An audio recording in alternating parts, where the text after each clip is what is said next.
আল্লাহর নবী বলেন, আরাফার দিন আল্লাহ পাক যে পরিমাণ মানুষকে জাহান্নাম থেকে মুক্তি দেয়, দুনিয়ার কোন দিনের মধ্যে আল্লাহ সেই পরিমাণ মানুষকে জাহান্নাম থেকে মুক্তি দেন না। ওই আরাফার দিন আল্লাহ পাক রব্বুল আলামিন সুম্মা ইউবাহি বিহিমুল মালাইকা, ফেরেশতাদেরকে ডেকে আল্লাহ তাদের সাথে অহংকার করে, ওগো ফেরেশতা, আমি যখন মানুষ বানাবার জন্য তোমাদের কাছে পরামর্শ চাইলাম, তোমরা বলেছিলা ওই মানুষরা দুনিয়ার মধ্যে হত্যা করবে, পাপাচার করবে, রক্ত প্রবাহিত করবে। ওগো আমার ফেরেশতারা, তোমরা আজকে খেয়াল করে দেখো, আরাফার ময়দান কত গরম ময়দান, আমার সূর্যের তাপ সেখানে পড়ে, কিন্তু এই মানুষ মাথায় কোনো ধরনের আবরণ নাই, কোনো টুপি নাই, গায়ে তেমন কোনো কাপড় নাই। তারা জবলে রহমতের পাশে কান্নাকাটি কেন করছে? তারা কি চায় আমার কাছে? তখন ফেরেশতারা বলে, ও আল্লাহ, তারা এই ১৫০০ বছর পরেও আপনাকে স্বীকার করছে, আপনাকে রব বলে ডাকছে, আপনার কাছে দুআর আরজি করছে, জাহান্নাম থেকে পানা চাচ্ছে। ওগো আল্লাহ, আপনি তাদেরকে ক্ষমা করে দেন। আল্লাহ বলেন, আমি সকলকে জাহান্নাম থেকে মুক্তি দিয়ে দিলাম। একদম সহিহ হাদিস। এই আরাফার ময়দানে যেটা হয়, পৃথিবীতে আর কোন জায়গায় সে সুযোগ না। এই আরাফার ময়দান কি বাংলাদেশে? কোথায়? সৌদি আরব। এই হজ করবার জন্য সেখানে যেতেই হবে। ৭ নম্বর ফজিলত, এই হজের মাধ্যমে শয়তান নারাজ হয়, আল্লাহ খুশি হয়। বলুন, কে নারাজ হয়? শয়তান নারাজ হয়। একবার আল্লাহর নবী আরাফার দিন দোয়া করলেন, ওগো আল্লাহ, আপনি আমার উম্মতকে ক্ষমা করে দেন। আল্লাহ বললেন, জালেমের ক্ষমা নাই, মুজলুমের ক্ষমা আছে। আল্লাহ নবী তো নাছোড় বান্দা না, সবাইকে ক্ষমা করতে হবে। ওই দিন দোয়া কবুল হয় নাই। এর পরের দিন সকালে, এর পরের দিন মুজদালিফা যখন আল্লাহ রাসূল অবস্থান করলেন রাতে, মুজদালিফার রাতের পরে ১০ তারিখের সকালের রাতে যখন দোয়া কবুল হয়েছে, তখন আল্লাহর নবী হঠাৎ করে হেসে উঠলেন। সাহাবায়ে কেরাম বললেন, ইয়া রাসূলুল্লাহ, মা আদহাকাকা বিআবি ওয়া উম্মি আনতা ইয়া রাসূলুল্লাহ, মা আদহাকাকা, আপনাকে কোন জিনিস হাসিয়েছে? আপনাকে আল্লাহ সর্বদা হাসুক, আল্লাহ আপনাকে হাসি দান করুন, কেন আপনি হাসলেন? তখন আল্লাহ নবী বললেন, ইন্না আদুওয়াল্লাহি ইবলিস লাম্মা আলিমা আন্নাল্লাহ আযজা ওয়া জাল্লা ইসতাজাবা দুআই, যখন ইবলিস শয়তান মানুষের দুশমন, আল্লাহর দুশমন, যখন জানতে পারলো আল্লাহ আমার দোয়া কবুল করেছে, ওয়া গফারা লি উম্মতি, আমার উম্মতকে ক্ষমা করে দিয়েছে, আখাযাত তুরাবা, সে মাটি নিল, মাটি নিয়ে ফাজালা ইয়াহসুহু আলা রাসিহি, ওই মাটিগুলো সে মাথার মধ্যে একবার ডালে, আবার রাখে, ওয়ায়াদউ বিল ওয়াইলি ওয়াস সুবুর, আর সে চায় আমার ধ্বংস হোক, আমার ধ্বংস হোক, আমার ধ্বংস হোক। এই মানুষের হজের কারণে শয়তানের এই অবস্থা দেখে আমি হাসলাম। আল্লাহ নবী বললেন যে মানুষ হজ করলে শয়তান নারাজ হয়, আল্লাহ খুশি হয়, এজন্য আমি হাসলাম। মানুষ হজ করলে শয়তান নিজেকে বেশি দুঃখিত করে, নিজেকে আফসোস আফসোস আফসোস বলে, এজন্য শয়তানের আফসোস দেখে আমি হাসলাম।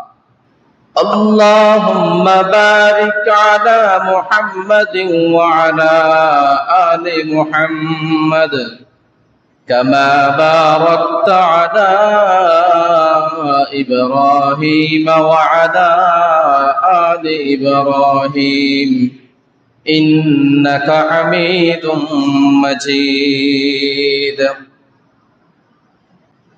আমরা সকলেই ওই মহান রব্বুল আলামিনের দরবারে শুকরিয়া জ্ঞাপন করি,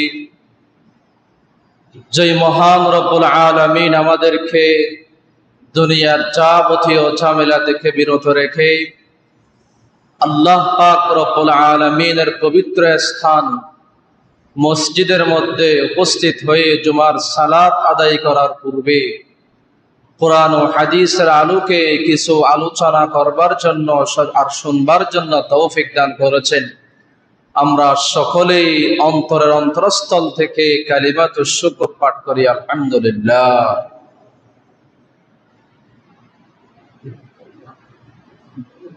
চলিত মাস আরবি মাস হিসাবে জিলকত মাস, শাওয়াল মাস, জিলকদ মাস, জিলহজ মাস, এগুলো হচ্ছে হজের প্রস্তুতিমূলক মাস। আল্লাহ পাক রব্বুল আলামিন এই দুই মাসকে এবং জিলহজ মাসের শুরুর 10 দিন এগুলোকে আল্লাহ পাক রব্বুল আলামিন হজের প্রস্তুতির মাস বলেছেন। সেই হিসাবে আজকের আলোচ্য বিষয় হচ্ছে ইসলামী শরীয়তে হজের গুরুত্ব ও ফজিলত। হজ করলে কি কি লাভ, না করলে কি কি সমস্যা, আল্লাহর নবী এবং আল্লাহ তাআলা হজ সম্পর্কে কি কি বলেছেন। 1 নাম্বার বিষয় হচ্ছে হজের বিধান। ইসলামী শরীয়তে হজের মান কেমন? হজ মুস্তাহাব নাকি নফল, না ওয়াজিব নাকি ফরজ? ইসলামী শরীয়তে হজ করা অকাঠ্য দলিলে ফরজ, যেই ফরজে কোনো ধরনের সন্দেহ নাই। আল্লাহর নবী যে বলেছেন ইসলামের 5টি স্তম্ভ, তার মধ্যে একটি হচ্ছে হজ করা।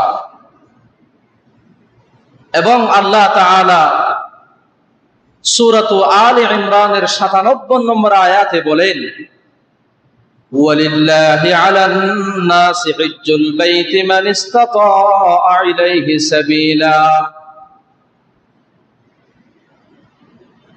যার সামর্থ্য আছে তার উপর আল্লাহর পক্ষ থেকে বাইতুল্লাহর জিয়ারত করা, হজ করা যার সামর্থ্য আছে তার উপর জীবনে একবার ফরজ। ওয়ামান কাফারা ফাইন্নাল্লাহা গনিয়্যুন আনিল আলামিন। আর যে হজ করবে না, অস্বীকার করবে, আল্লাহ বলেন যে হজকে অস্বীকার করে কাফির হয়ে গেছে। আল্লাহ পাক রব্বুল আলামিন নিজের সম্মান টিকে রাখার জন্য দুনিয়ার কারো প্রতি মুখাপেক্ষী নয়। আল্লাহ আমার ইবাদতের প্রতি মুখাপেক্ষী নয়। আমি ইবাদত করব আমার লাভের জন্য, ইবাদত না করলে আমার ক্ষতি, করলে আমার লাভ। আল্লাহর কিছু নেই। সূরাতুল হজ 17 নম্বর পারা 27 নম্বর আয়াতে আল্লাহ তাআলা ইব্রাহিম আলাইহিস সালাতু ওয়াস সালামকে অর্ডার করে বলেছেন, ওয়াআযিন ফিন নাসি বিল হজ্জি ইয়াতুকা রিজালান ওয়া আলা কুল্লি দামিরিন ইয়াতিনা মিন কুল্লি ফাজ্জিন আমিক। হে ইব্রাহিম, তুমি মানুষের মাঝে যখন কাবা গৃহ নির্মাণ করা হয়, এরপরে আল্লাহ তাআলা ইব্রাহিম আলাইহিস সালামকে অর্ডার দিলেন, তুমি মানুষের মাঝে হজের এলান দাও, হজের ঘোষণা দাও। পৃথিবীর আনাচে কানাচ থেকে মানুষ হেঁটে হেঁটে পায়ে আর বাহনে করে চড়ে আমার বাইতুল্লাহ জিয়ারতে আসবে। সেই যুগে মানুষের বাহন ছিল ওট, ঘোড়া, গাধা, এগুলো। বর্তমান যুগে মানুষের হজ করার বাহন হচ্ছে এরোপ্লেন। আল্লাহ পাক বিমানের ব্যবস্থা করে দিয়েছে। সেই যুগে ইব্রাহিম আলাইহিস সালাতু ওয়াস সালাম কাবার চত্বরে দাঁড়িয়ে ডাক দিয়েছিলেন। ওই ডাক রূহ জগতের মধ্যে যারাই সাড়া দিয়েছে, যারাই লব্বাইক বলেছে, কিয়ামত পর্যন্ত তারা হজের সৌভাগ্য লাভ করবে, বলো সুবহানাল্লাহ। কিন্তু সেদিন যারা রূহ জগতের মধ্যে লব্বাইক বলে নাই, তারা জীবনেও হজ করতে পারবে না। এই দুনিয়ার মধ্যে যারাই হজ করছে তারা ওই সমস্ত ব্যক্তিবর্গ যারা ইব্রাহিম আলাইহিস সালাতু ওয়াস সালামের ডাকে রূহ জগতের মধ্যে সাড়া দিয়েছিলেন।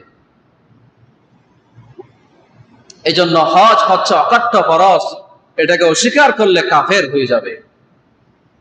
হজ ফরজ হয় সামর্থ্য থাকলে, যদি আপনি সেখানে আসা যাওয়ার খরচ, ফ্যামিলির খরচ সহ বাড়িতে আসবাবপত্র ব্যবস্থা করে আসা যাওয়া সমস্ত খরচ থাকলে আপনার হজ করা ফরজ হয়ে যাবে। জীবনে একবার, জীবনে কয়বার? একবার ফরজ হবে। এবার আমরা জানবো হজ করলে ফজিলত কি কি লাভ।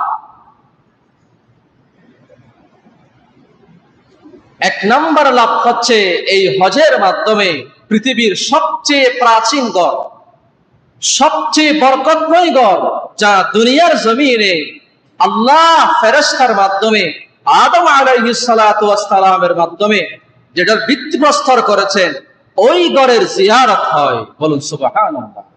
এমন একটি গড়, যেই গড় না থাকলে পৃথিবীতে কোনো মানুষ বসবাস করতে পারবে না। আল্লাহ কাবাকে এমন একটি ঘর বানিয়েছেন যা দুনিয়া টিকে থাকার জন্য একটা মাধ্যম। কোরআনে স্পষ্ট আছে সূরাতুল মাইদাতে। আবার সূরা আলে ইমরানে আল্লাহ পাক 96 নম্বর আয়াতে বলেন, ইন্না আউওয়ালা বাইতিন উদিআ লিন-নাসি লাল্লাযী বিবাক্কাতা মুবারাকান ওয়া হুদাল লিল আলামিন। কাবা এমন একটি ঘর, যেই ঘরকে আমি আল্লাহ বানিয়েছি মানুষের জন্য, যেই ঘর আমি বানিয়েছি মক্কা নগরীতে, যেই ঘরকে আমি বানিয়েছি বরকতময় মুবারাকা, আর সারা জগতের জন্য হেদায়েতের মাধ্যম বানিয়েছি। আল্লাহ বললেন এমন ঘরে জিয়ারত হয়, ওই কাবা ঘরে জিয়ারত হয় হজের মাধ্যমে। এমন একটি পবিত্র ঘর, যেই ঘর দেখলে আপনি কান্না না করে পারবেন না।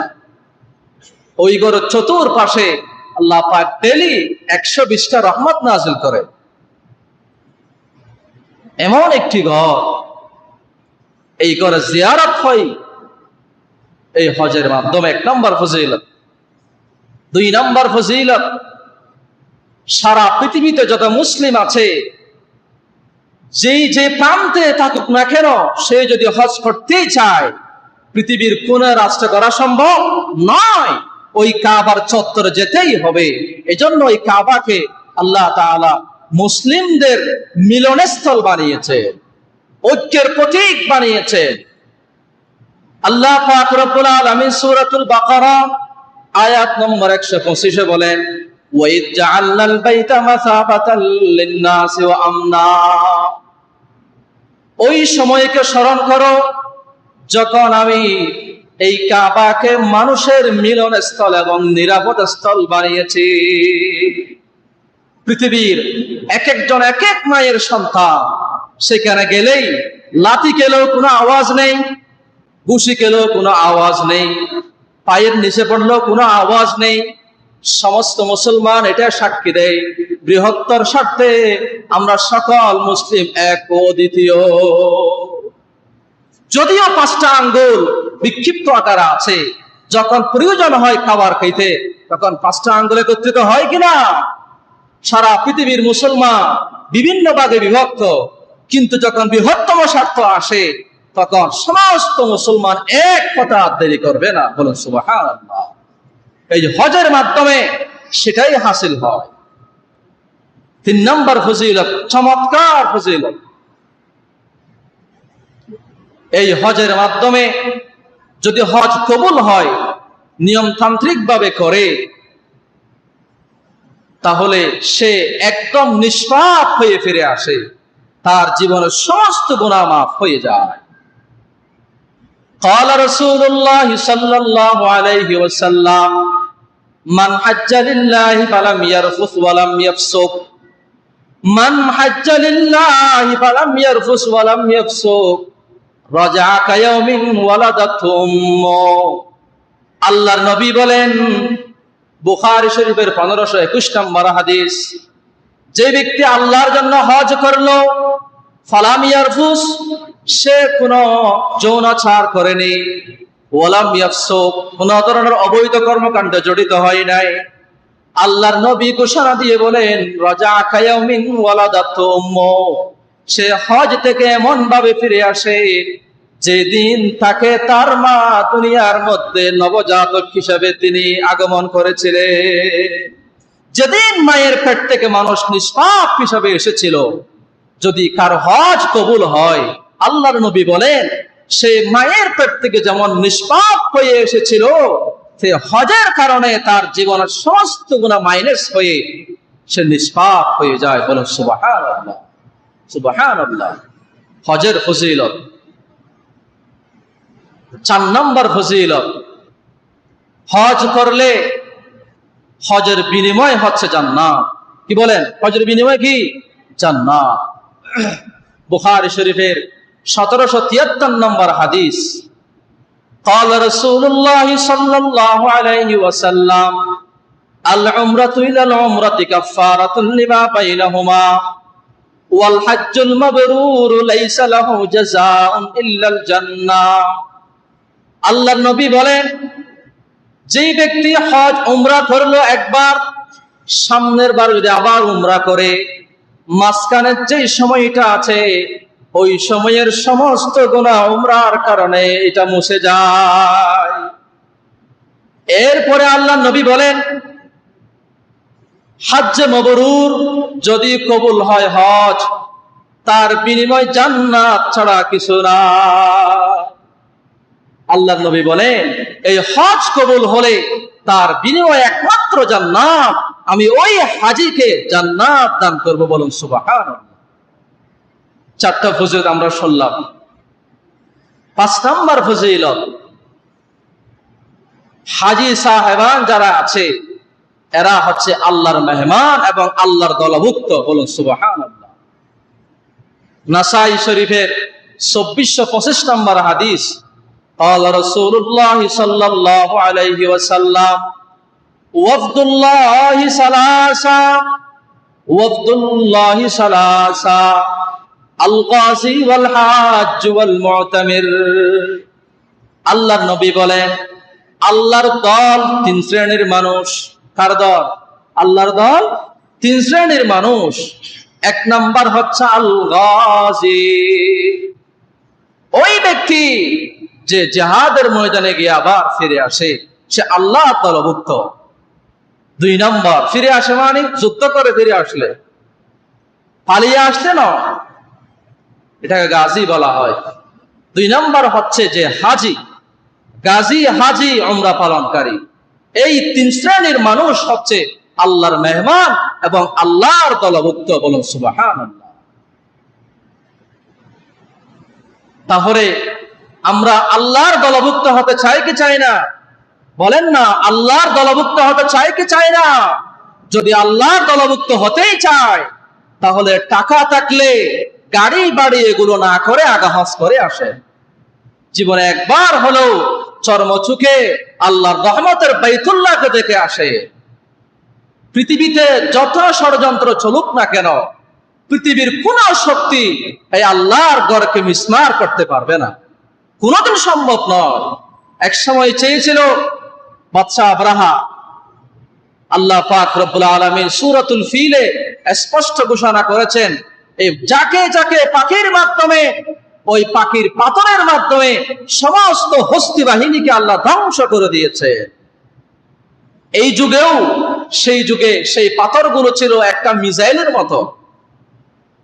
পাখির মুখ থেকে যদিও পাথর নিক্ষেপ হয়েছে, ছোট পাথর, কিন্তু আল্লাহ সেই পাথরকে মিসাইল বানিয়ে দিয়েছিলেন তখন।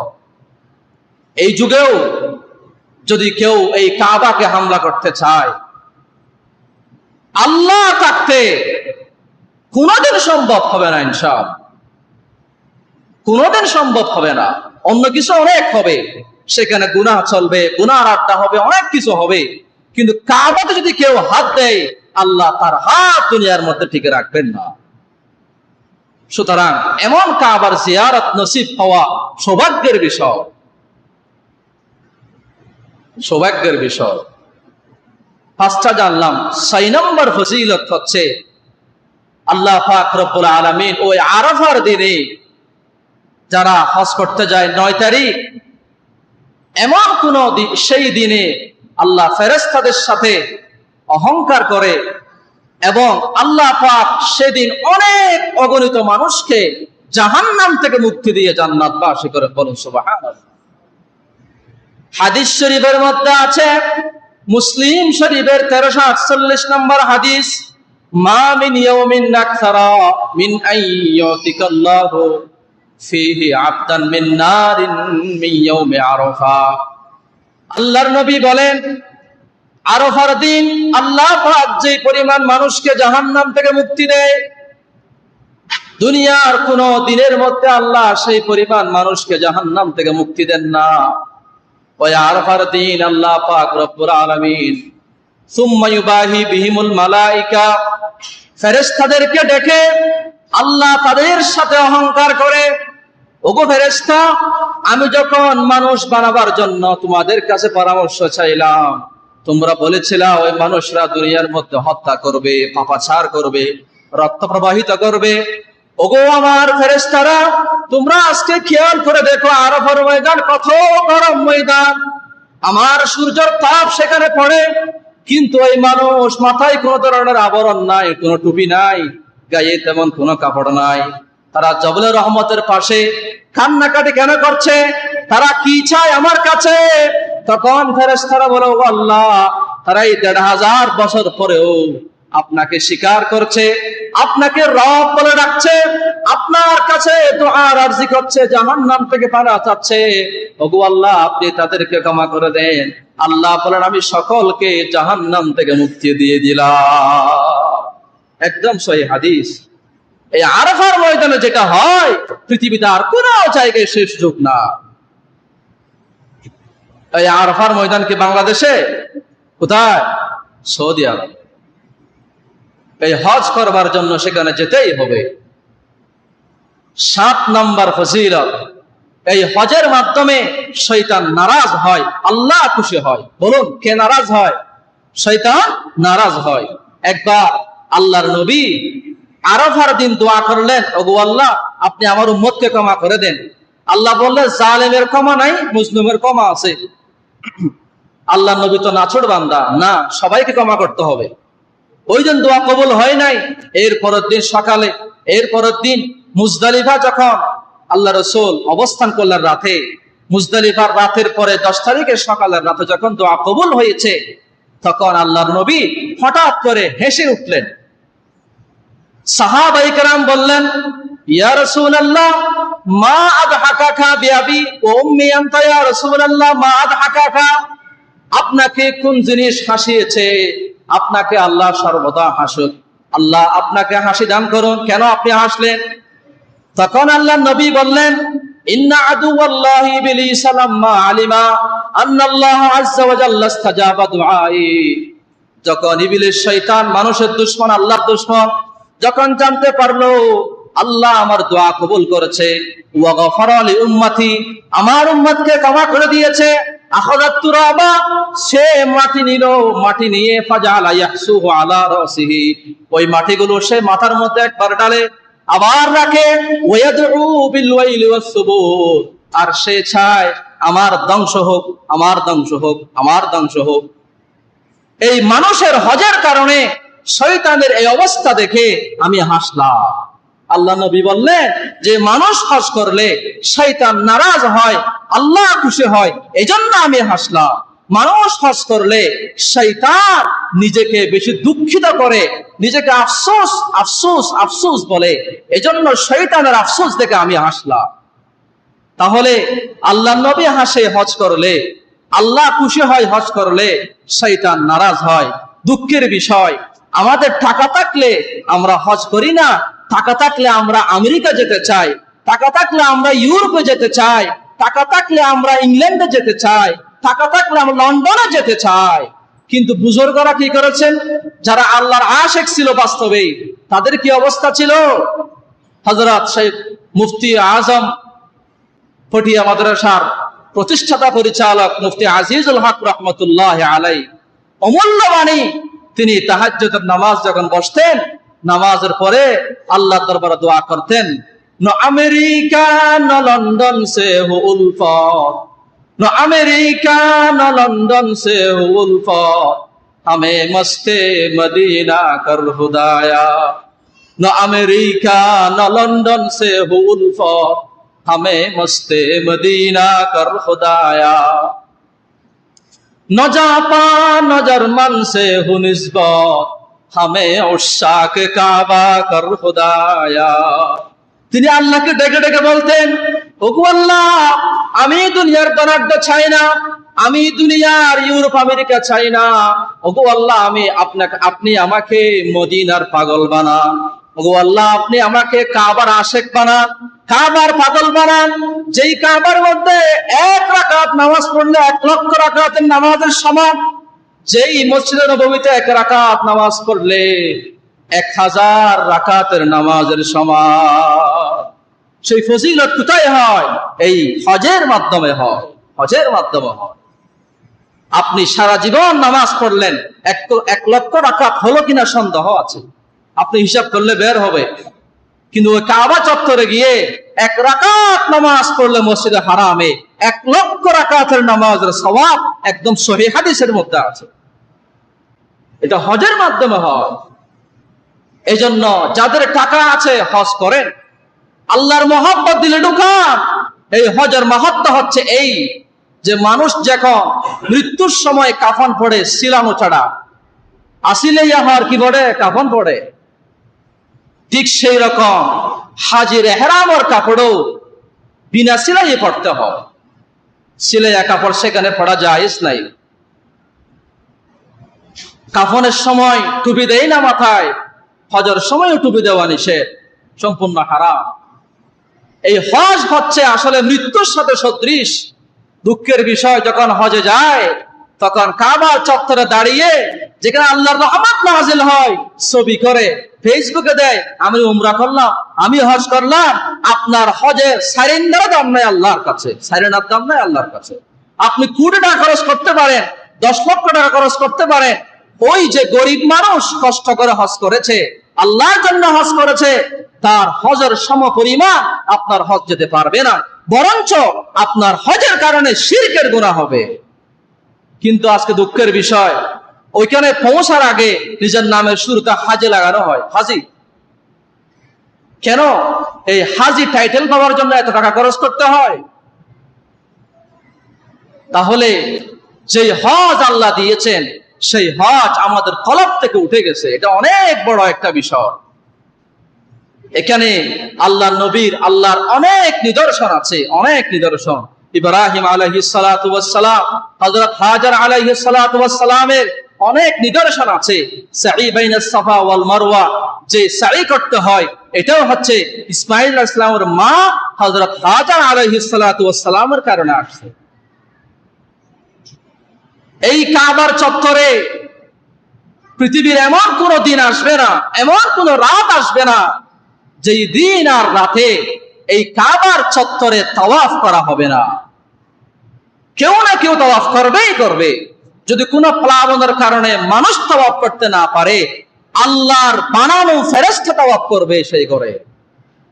এমন একটি ঘর হাদিসের মধ্যে আছে, যদি তাওয়াফের সময় তার ডানে বামে যারা আছে তালবিয়া যখন পাঠ করে, লব্বাইক আল্লাহুম্মা লব্বাইক, লব্বাইক লা শারীকা লাক লব্বাইক, ইন্নাল হামদা ওয়ান নি'মাতা লাক ওয়াল মুলকা লা শারীকা লাক, এই তালবিয়া পাঠের সময় ডানে বামে গাছপালা যেগুলো আছে সবগুলো তালবিয়া পাঠ করে। হাদিসের মধ্যে আছে, সবগুলো লেখা হয়।